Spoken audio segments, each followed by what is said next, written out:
Good morning, ladies and gentlemen, and thank you so much for joining us today for this week's Founders Forum Coresight Conversations. Today, we are very pleased to have Graziano de Boni as our special guest. Here from Graziano this morning. Everyone, welcome to our Founders Forum, where we'll discuss the future of luxury. I am your co-host, Deborah Weinswig, along with Marie Driscoll, who's Coresight's luxury analyst, and we are very honored to have today as our guest, Graziano de Boni. He is a true legend in the luxury world with an impressive resume, including the president and CEO of Valentino, where he launched e-commerce very early on. So interested to hear more about that. The president and CEO of Prada USA, president of Krakoff at Coach, CEO of Georgio Armani, and most recently president and CEO of Philpp Plein, North and South America. Today, he leads a prestigious consulting firm where he is in high demand as the luxury environment is experiencing a global reset with the biggest impact in North America. Today, we're going to discuss several aspects on the future of luxury, including the selling environment, e-commerce, last mile, and how do you really define true luxury? As always, we'll have a video available on our site in 24 hours, and we will launch poll questions after we start the call. Lastly, please use the Q&A function at the bottom of your screen during our conversation if you would like to ask a question. And we are looking forward to getting started. With that, I will start it off with a question. Graziano, could you spend a few minutes on the current state of global luxury and the differences you're seeing by region? Good morning, first of all, Deborah and Marie, and great to be with you. Thank you for having me. The state of luxury is in flux as we know it, and the trend is, of course, different in the different regions, based also on the state of the evolutions of the coronavirus pandemic. So we know that Asia, China particularly, is coming out of it with retail trends being positive. We know that America instead, and we saw the news this morning about retail sales coming out for the month of April, where particularly the clothing accessories sector down 78%, tremendous, terrible numbers. And so is Europe in that respect. We have seen already also numbers coming out for the first quarter from different luxury brands. Some very few showing a single-digit drop in business. A lot of them being in the teens, and some being in the 20s or even 30s, dropping business. So it's a different stages and different for different brands in that respect. And I think that somehow it will continue, and it will speak also to the strength of the individual brands and products and strategies coming out of this crisis.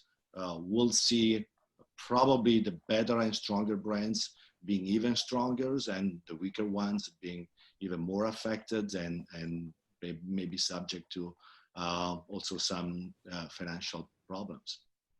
Along those lines, what do you see as the future right now for some of these smaller brands and ones that maybe have only been direct to consumer? What's the outlook for them, since once again, they're extremely astute at e-commerce and customer service, but also since they don't have a physical footprint in many respects? Well, right now, that's been an advantage for not to have a physical presence, not to have your store shut down and rent to pay or rent to argue with the landlord, right? So it depends. There are some small startup brands that are doing great. They're really actually leveraging the moment because it is a digital moment, and really being able to make even more of a name for themselves. There are some others that maybe started too soon to explore and exploit their organizations, maybe with backing up of financing money and so forth, and maybe took the step too far for the times, and not being able to generate the revenues needed. But I think in general, there's going to be more and more digital startup, and for sure there's going to be more and more D2C brands happening, and not just, of course, in the fashions or luxury space, but in general, all over.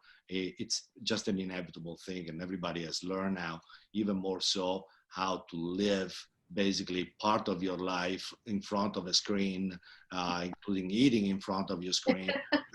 right? Or falling asleep in front of your screen, because unfortunately, you know, Netflix is all over you. So it will happen more and more. There will be opportunities. So with e-commerce, right, we're able to understand the consumer much better from a data perspective.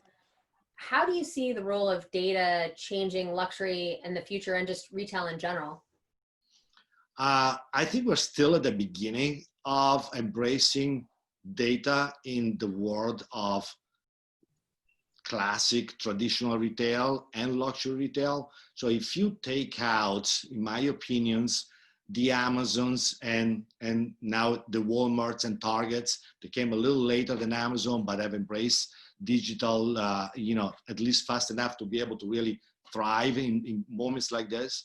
For the rest, it's still at the beginning. And for some of them, it's actually even before the beginning. I mean, I have in mind one European department store that still does not have e-commerce, believe it or not.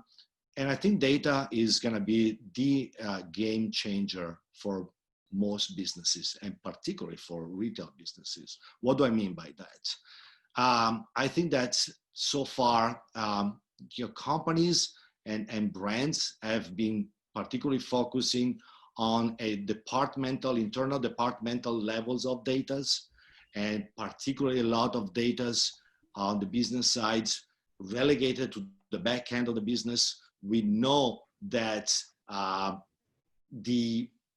basically from a logistic production manufacturing, there's been a much faster evolutions on the data sides than there has been on the front end of the business. And the front end of the business, data has been relegated until recently just to the marketing team and the customer service team and all that. There's a huge opportunity, in my opinion, on the front end of the business to bring data into really the highest level of the organizations, including predictive analytics, which is something I'm very fascinated about, which should encompass, again, not just your own brand, your own company data, but also put together in your data lake all data that are accessible out there on your consumers, on your competitors, on trends, on weathers, and so forth, to really be able to compile a best possible predictive on your business revenue forecast, on your purchasing forecast, on your manufacturing forecast, and having all that really integrated. So I think it's a tremendous opportunity to get to that level. There are tools out there already, and I think more and more people will embrace it, particularly on the retail side, I think Marie has some questions on the consumer and the fashion cycle. So Marie, you want to jump in? Yes, sure. Thanks, Deborah. Hi, Graziano. So I'm wondering, you talked about, you cited the retail sales earlier, and they are deplorable, but of course the stores were closed. And as you said, the luxury consumer has moved, and all consumers have moved online. As we start to reopen America, what do you think the luxury consumer sentiment is as the stores reopen? Will they go to the stores? Like, how much of the stickiness of e-commerce will last in terms of luxury? And then talk about the luxury consumer, how they differ, the US, the European, and the Asian. So to your first questions, I think that the luxury consumer, like any consumer, are eager to get back into the stores, but they will be very cautious. They will be very cautious. And I think it's going to be the task of the retail community, brands at large, and including government in that respects, to really start giving the level of comfort that health and safety is paramount, as we know.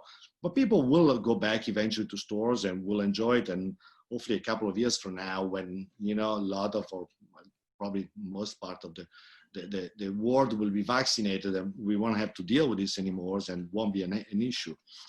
But having said that, I think that there will be an element of cautious on the conspicuous consumptions that we had seen in the past, even in luxury, in particular in the Western world, more in the Western world than in Asia, in that respect. And I think like we had seen in 2010, 9 and 10, you know, it wouldn't be so like acceptable socially to walk out of a luxury store on Madison Avenue with 3 big shopping bags and, Right. and showing off, at least for the time being. But in that respect, a lot of that business is happening and will be happening online, or if not online, through, having your sales associates, hand delivering the stuff to your house, to your apartments, and so forth. So I think that business will restart, and I think that the luxury consumer is eager to get back, and I think she's also eager to get back into kind of more of a fashion trends, because everybody has been buying a lot of sweatpants and sweatshirts and t-shirts, okay, Right. and slippers and so forth. And I think she's ready to get back and buy some new fashion, some newness, and something that's, even if it is online in a Zoom cocktail party, she can show off a little bit and have fun with her girlfriends, right? So hopefully that will happen. That will particularly be good, I think, even for ready to wear. That is, the most difficult category always in the luxury worlds. To your second part of the questions, I think again that yes, the American consumer, or actually let me say it different. I think that the consumption of luxury in America will suffer the lack of Chinese tourists, like Europe has suffered as well, and it will be a while probably before it comes back. We know that universities are going to be suffering because there's going to be less Chinese students coming in the coming year. Not just Chinese in general, because people are going to want to stay more local in case something happens. So nobody's comfortable having their kids so far away in that respect. So we're going to see less of that here in Europe, and we're going to see a lot more China homelands, domestic consumption of luxury, which we already see is starting to happen and will continue to happen in that respect. Right. Can I jump in quickly? So we've seen, I would say, a wide ranges of consumption by the Chinese consumer in terms of the luxury market overall. What's your estimate in terms of what that percentage is today, and how do you think that evolves over time? I mean, we know that the Chinese consumer combines home inland and tourism represented roughly 40% of total luxury consumption. I mean, there was a recent study even released a few days ago by Bain and Company that forecast that number to be go up to 50% by 2025. And I believe that's probably, in my opinion, also I would agree with that with that number. So definitely more and more the luxury world will depend on the Chinese consumer and the Chinese economy in that respect to sustain it. And if I could add a point there, Deborah, the way that this really shifts the luxury market is if more of this occurs in domestic China, if there's less traveling to Europe and to the US, certainly over the next 12 to 24 months, you're going to see luxury retailers and luxury brands impacted in these regions, whereas if they're in China, they're going to enjoy the growth. Yeah, but there is one little element that could help, I think, the Americans and the European retailers, because there is always the allure and the kind of the emotional pleasure of buying an item from another store and in particular another country. That's why travel retail has become so important channel. And so no different, I think, will be cool for anybody, let's say a Chinese customers, to buy from an American store or department stores and get it shipped to where over there, okay? No different than it is, for a European kid to buy something from Supreme, okay, online, if he can find it, okay, in that respect. And there, I think, realize the fact that both retailers and brands need to think in terms of how to make it easier and accessible for their customer, again, particularly for the Chinese customers, to buy from American or European brands and retailers while she is in China and get it shipped to her. And that's something that I think is going to be an interesting opportunities for a lot of businesses.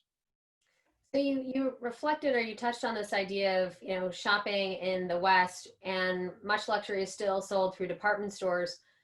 You know, we've obviously seen some news about some of the department stores recently. What do you think is the future of luxury in department stores? I think that's the two separate thoughts. Let me say this.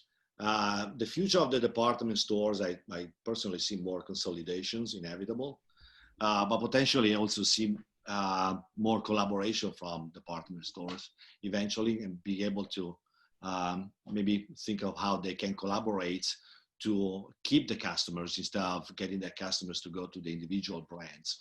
And you know, so far, I mean, the decline of the dependence on the wholesale channel by luxury has been very evident. The last 10, 15 years has been astronomical. Even brands that rely completely on the wholesale channels, now they don't. And if they didn't go 100% direct, you know, to retails, a la Louis Vuitton or Hermes, they have embraced it. They're going through the models of concessions and other things that keeps them in the department stores. So I think that the dependence is no longer there anymore. Already, particularly the department stores, at best, they weight 5% on the revenue of a luxury European brands, at best, probably even less. That's why it's important for the department stores to keep cultivating new brands, new luxury brands, smaller brands, collaborate on the international level, and keep working to make also the shopping at department stores a more fun and entertaining thing, bringing in more food like some have started to do, and different things, you know. But also the malls, you know, there's how many years have we been hearing about the demise of the malls and all that. So but, you know, a crazy thought, but I remember even some luxury malls, talking about, for example, the Americana in Manhasset. Yeah. They used to have a wall-bounce supermarket there. Okay, so if they still had a supermarket there, basically the mall would have been open, even during the coronavirus, right? Right. So the supermarket went away from all the malls in America, okay, because they didn't want it. The malls only wanted apparel and fashion and this and that. You know, bring back a lot of the things that consumers want, okay? Why can't you go to a pet store or to a vet in a mall instead of going to an off-mall locations? Okay, food and pets, it drives people and health and fitness, right? Makes people move and really go places and all that. So I think there's still huge opportunities for the mall to reinvent themselves, besides the concept of the real estate that some are embracing and recreating the concept, the idea of a real city within the mall, having residential, having offices, and not just a shopping destination for clothing and accessories. I think you bring up a great point. Marie, what do you think? Definitely. Some of the best food courts are in Europe, right? At great department stores, Harrods, Bon Marché. It is definitely a destination. And I can remember early in my career when I started covering Walmart and they moved to the supercenter. They did it because people went to the grocery store 2.2 times a week, and they go to department stores maybe six times on average a year. So there's definitely a reason to have food as part of the shopping experience. Yeah, but not just restaurants or fast foods or better food or organic and healthy food. Right. Supermarkets, you know, bring Trader's Joe and no into the mall. You'll have a lot of kids going there. Right. All right, I'm gonna just jump into our poll questions quickly. So number one, have luxury brands responded to this pandemic in a socially responsible way? 48% said yes, 24% said no, which is higher than I would have expected, and 28% said partial. Graziano, what do you think about those numbers? I'm actually probably kind of agree. I think that's I think a lot of brands have done a great job in really stepping up and by making masks or gowns or you know, other items for the first responders and hospitals and so forth, and some have not. Some have gone dark and silent, have been extremely quiet, and that's why I think you see that Partial. yeah, the partial response. So I think it's a legitimate I think response. Yeah, no, I mean, it was interesting, right? Because we saw a lot of this in China first, and some of the luxury brands, it was truly unbelievable, kind of not only what they did, but how they told their story to the consumer. And also in some cases, right, all of their marketing was around kind of the good that they were doing. And it was more just to inform, or if somebody needed help, how they could work with this particular brand to get it. So Yep. it's a great point. All right, second, which of the following tech would you like to see brands, retailers implement as soon as possible? 8% said AR/VR, sell for easier checkout. I agree. 44%. Sales associates direct access app. That's interesting. How do you think about the future of the sales associate? I am an absolute devotee to it. I actually failed in developing my own sales associate app in 2009, 2010, because it was too early. Technology was not there actually, but I did make an attempt to create it. And now you do have some great tools out there. So if I allow me to mention, you know, brands, and I'm not related in any way to them, like Tulip or Heroes and all that.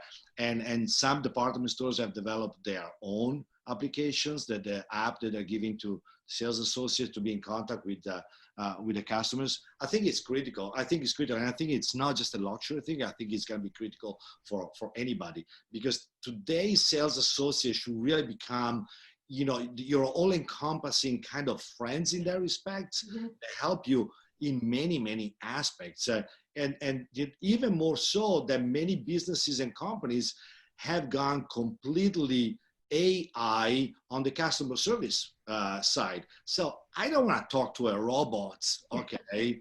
I want to talk and, you know, communicate, and in a modern way, okay, through an app with a live person that can actually care and give me also an emotional feedback about my request or issues that I have.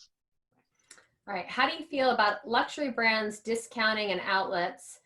24% necessary, 40% welcome, and 36% against. The against number is pretty high. Marie, what do you think about that? Yeah, I think if you can, you should avoid it. That's what I think. And you know that, like, Chanel does not, what meant Chanel, Louis Vuitton, some of the very premier, Hermes, the very premier at the top of luxury that are really executing to a luxury strategy. They may have friends and family sales that are kind of quiet, and truly friends and family. I personally love to shop at an outlet and get great luxury goods, but for the long-term good of a brand, I don't really think you should do it.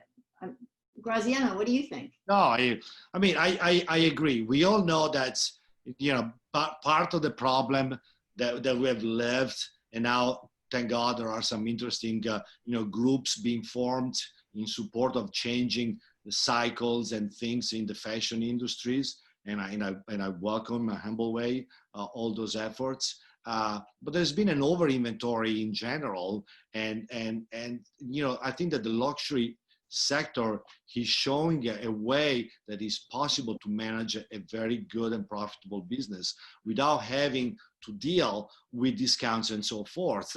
And, you know, even you mentioned some great examples. I want to add examples, even like the Gucci, that stopped doing discounts at all, you know, once their business started to be revamped by Alessandro Michele and Marco Bizzarri, and to no impact. I actually see eventually, you know, luxury brands getting out of of the outlet business, the ones that are left. Right. I remember Chanel used to have an outlet in Woodbury Common. Yeah.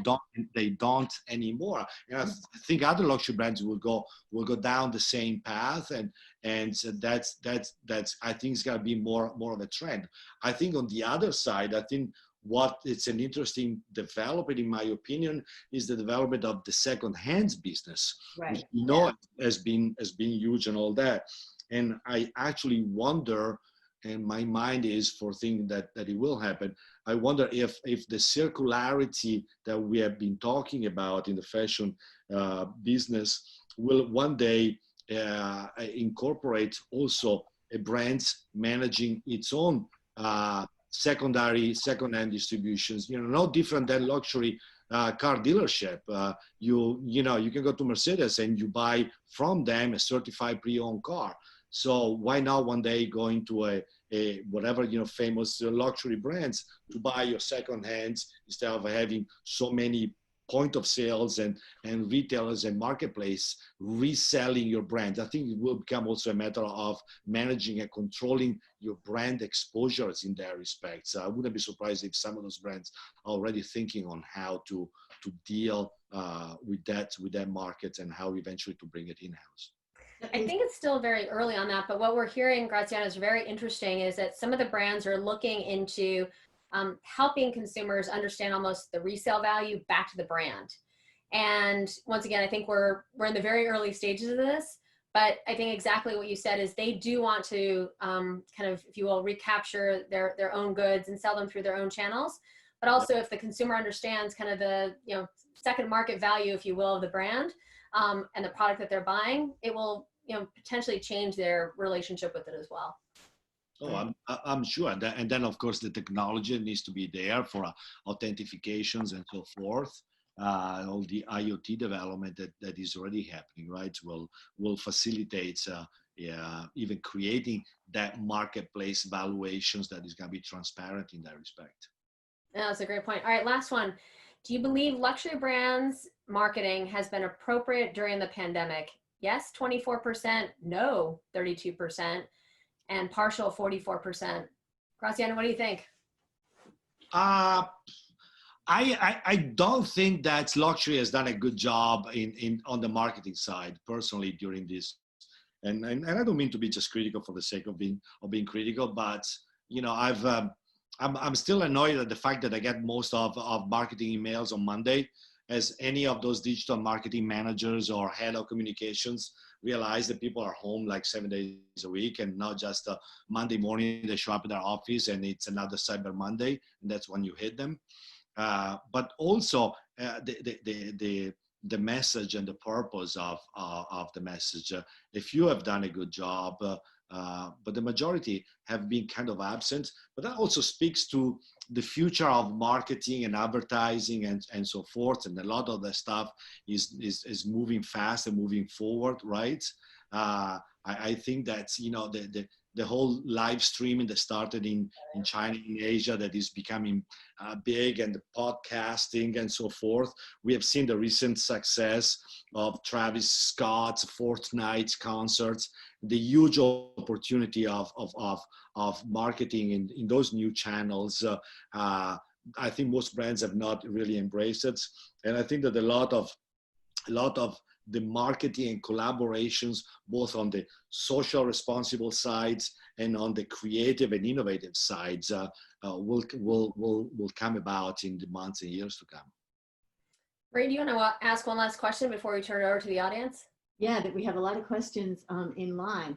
Yeah, we talked a little bit about re-commerce. I mean, how big do you see that growing over the next few years? Do you see it like as its own channel, like the Real and ThredUp, or do you see it actually occurring within the brands? Well, no, as we were saying before, I think, you know, for the time being it's an outside channels, but I do see it over time luxury brand bringing that in-house. I don't know how long it's going to take, but I absolutely see that eventually happening, and not just buying back or trading, you know, the handbag. but the whole ecosystem will be there in supporting in supporting that. And some brands, even not necessarily luxury, have a great heritage. You know, I don't know if they still do, but even Coach used to have a lifetime repair guarantee on their handbags. At least until recently they had. Yeah, So, I think I was looking at some of their materials recently, and they do have a facility in New Jersey that repairs a lot of work. I think that they have like an 84% repair rate. I mean, that's how good that's how much they can repair. no, I know. So to me, I you know, I don't know what the future of that channel per se will be. I do believe that the luxury brands will take that business in-house. So I don't know what's going to happen. I don't know if that channel will end up like the flash sale channel of a few years ago that came and disappeared completely. Exactly. Right? Or if it will thrive and embrace other products and other categories, and the consumers will want it. For sure, there is a huge opportunity for. And we know it's because still today, TJ Maxx does not sell online pretty much, right? No. So we know that second-hand product in general still does not have a digital life much. So that per se will be an opportunity. But again, I do believe luxury brands will bring that business in-house. Interesting. Yeah. All right, so we're going to turn over to audience Q&A. For those of you who haven't yet put a question in the chat, please use the Q&A button on the bottom of your screen. Maria, I might leave the spicier ones for you because there's definitely some tough ones here. But I'll kick it off. How can we leverage luxury to enable cross-industry innovation and help small, earlier stage businesses? Very, very, very good questions. I think that's, how you say, nascent or beginning of innovating labs and accelerators and so forth that are really starting to happen in collaboration with colleges and universities are starting to actually, I think, have an impact on that. I think that a lot of, great ideas are coming out of both schools and young students or young designers and the technology side. I do believe that at the end is always the ideas and the determinations and the grit to make it happen that is going to be successful. And I think that there are and there will be even more tools to make that happen. And this is another really good one is, what advice would you give small independent specialty stores in terms of staying in business? Stay close to your customer. I mean, it's like stay close to your customer and really watch your inventory and really buy what she wants. The best retailers, I remember, I've always gone to the showroom and really buying for single customers. They used to tell us, okay, I'm buying for Mrs. So-and-so, and so we have zero risk on inventory because, when you go back, that she's gonna, take that. So I think that the combination of staying close to your customers and watch your inventory. And then the third thing is, of course, you have to embrace the digital aspects, including social media and all that. I mean, so many specialty stores. I mean, not new brands, but if you've been around for many years, many have refused to be on the social media and be in contact with their customers. If your clientele is baby boomers, you can still maybe survive with that. But if not, any generations after that, you need to communicate and relate to them also through a digital medium that's they're used to and that they need to communicate to it. And you also need to cultivate new consumers. Of course, I mean, it's always a must for anybody. But let's also not forget that if you make the mom happy, chances are she's gonna bring her daughter in. Mm-hmm. Okay, so and that's always been the case, particularly for luxury stores. The question was never how do I get the next generation.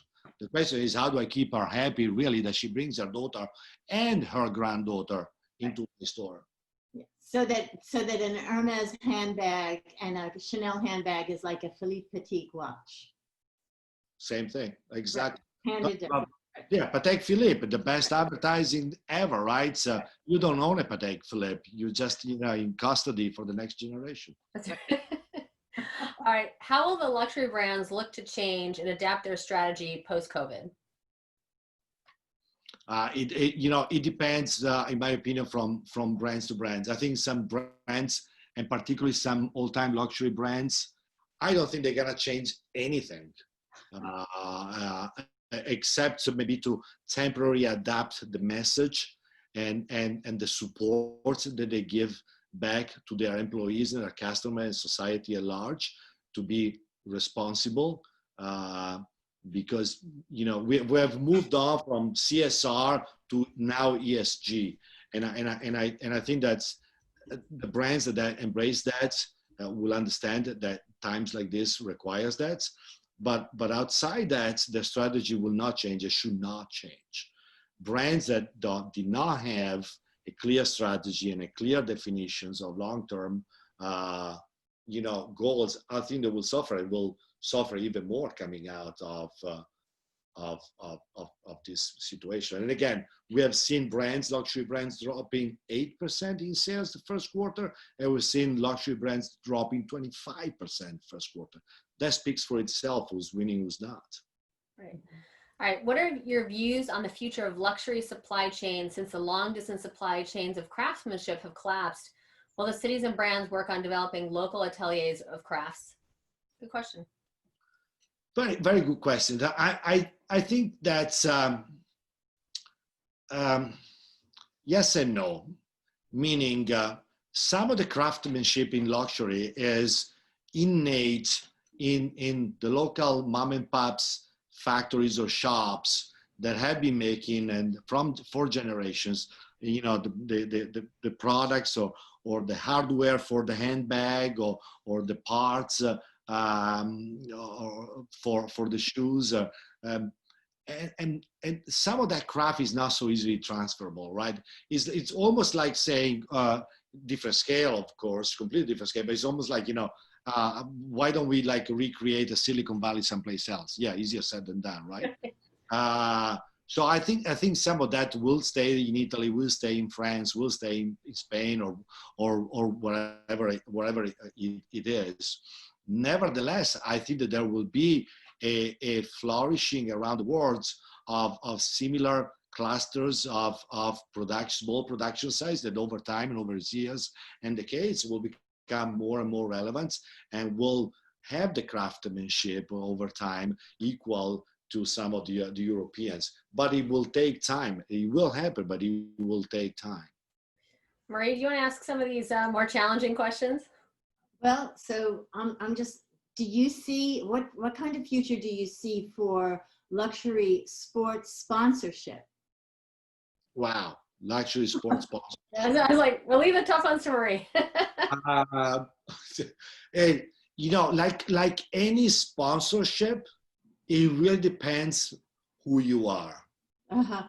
It depends on the brand's values and DNAs and who manages it, of course, and the ability to correlate that to the sports brand that you want to team up with. I think there's always going to be an opportunity. It will always be the case. The Louis Vuitton Cup is not going to change and will be there, right? Or the Dior dressage, events. So I think that's still going to be the case, but it depends from brands to brands and what your DNA is, and if it relates with the sports brand or team. Like Hermes is rooted in horses, right? Yeah. Yeah, and so and they sponsor events around that. Sure, exactly, and I'm sure they're not going to change that at all. No. And it only like creates a really a rarefied crowd of enthusiasts around the brand. I think that because the world has become so digital, we become even more digital, and one day we'll be dealing with By the way, did you see that? I saw a funny thing. I think earlier today, the Spot, the dog robot that is monitoring social distance in parks. Yes. Yeah, you know what? Yeah, you know, I want to see that, and not a dog, you know, chasing me, but I want to see that in the stores, in the department stores, you know, welcome me, so I don't have to worry about coronavirus infections and all that in a nice and helping way. So, but sorry for going off the tangent for a second, but the reason why I brought it up is because I think the all growing and fast growing esports. Yeah, very good point. Will become an opportunity for some brands, and have already become an opportunity for some brands to team up with on the digital sides, and that will become a huge marketing opportunity, if not on a continuous basis, even on a spot basis. So That's very helpful. All right, what's your point of view in terms of pushing back deliveries to be closer to season? How do you think that improves margins for retailers and brands? How do you think, you know, kind of some of the bigger stores, you know, who want to be first with the product, how does this impact? But I will tell you, I think, Graziano, this has been one of the most interesting topics that I've seen talked about almost incessantly since, you know, COVID began, is just, should we match, you know, kind of product towards selling period closer so that we can have higher margins and higher sell-through as well? But what are your thoughts? I'm 100% supportive of that. Okay, let me give you a little bit of, you know, that I pretend to know better, but a little bit of history, okay? Because I've actually analyzed a little bit in my own mind, and years ago. Do we know what was the origins of getting, okay, spring goods or pre-spring goods in November? Was, I tell you what the origin was just a few retailers saying that my rich customer goes to Florida, to Palm Beach in November, and she needs clothes for that time. Mm-hmm. That's the true origins of the resort collection, right? The early delivery. From there, then it became such an important business that you need to have 80% of your spring delivered, okay, before Christmas, before the holidays, and so forth. Forgetting the fact that there's only so few ladies that goes to Palm Beach in November. And the majority of people are working their butt off, okay, trying to make a living. So it's totally out of sync with the reality in that respect. Nevertheless, there has always been an opportunity, even more so now with an agile supply chain, the possibility that if you want to develop a small capsule collection to deliver early in a certain regions of the world, certain market, even certain cities, you can do it. But you don't have to have the whole ecosystem, okay, being such that, you know, fall, winters, you know, or sorry, spring, summer, you know, markdowns starts in May with the pre-sale, or even end of April. It's like when it's still, you know, here in the Northeast, it's still, you know, 40, 50 degrees outside, still winter. That's been out of sync for a number of years. So I totally welcome, you know, that. And I actually praise the groups that have been informed, starting with my beloved Mr. Armani, who first sent that open letter to Women's Wear Daily, you know, a few weeks ago, actually, starting the conversation. Yes. Yeah, no, it's been a hot topic. Marie, I think there's two somewhat challenging questions. I'll let you take them. Okay, so one of the questions I see is, can you comment on the price hikes at this time at brands like Hermes and Chanel? I honestly don't know what to comment on them. You know, it's any business makes their own choices and their own decisions, and we're not privy to that. And I honestly not much to say about it. Do you think luxury? Do you think that their luxury customer is sensitive to price? I think in general, I'm not referring to those two companies and brands, which I love and respect, but I think that in general, the luxury, not the luxury, the consumer, okay, not just the luxury, but the consumer, right, is not sensitive to price when it comes to an object that he or she really loves and respects and value. Right. Because it's always about not just the price, it's about the price value relationship. Okay. And let's not forget that and let's also not get caught up on the fact that luxury brands is not just about the Birkin bag. Okay. But luxury is also about, okay, Chanel #5 that until recently you could buy at JCPenney and you still buy it at Macy's or Dillard's and so forth. And that's a lot of luxury too. Right. And she's equally happy to spend that $110 for the bottle of perfumes, and you fulfill her desire to own something luxury, to own something, okay, that gives her an emotional, happiness, the same way that, the other lady that spends $20,000 on a Birkin bag. Actually, sometimes that one is even less happy than the one that bought, the $100 perfume. Right. So another question is, what singular brand, not a company like Target or Amazon, is hitting it right on every level in terms of product, marketing, customer service, social, etc.? I don't know. I don't know if I'll single out any specific brands.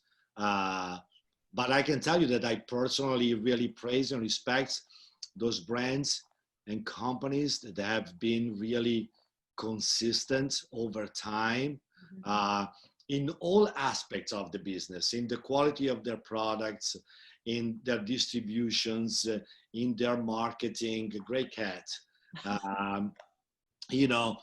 Because at the end, what really builds trust in the consumers is that consistency, is the fact that, days after days and years after years, you really get the same value out of it. And that's why those businesses are built so tremendously, over time, without crazy ambitions of crazy growth and without, pretending, to change the world in that respect, but fulfilling one of the main objects of any brand is fulfilling a need and a desire.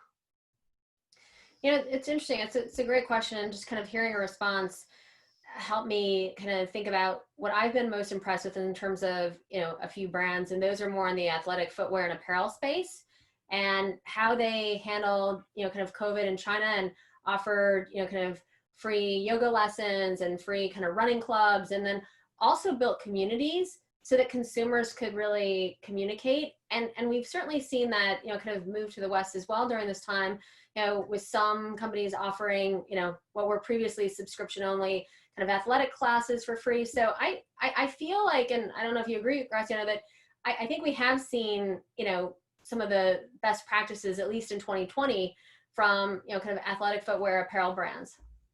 I absolutely agree with you. Absolutely. But again, it's no different than the way also you see and read how certain companies versus others have addressed the issue on how to handle, the employees, their workforce, and how they've treated them and so forth.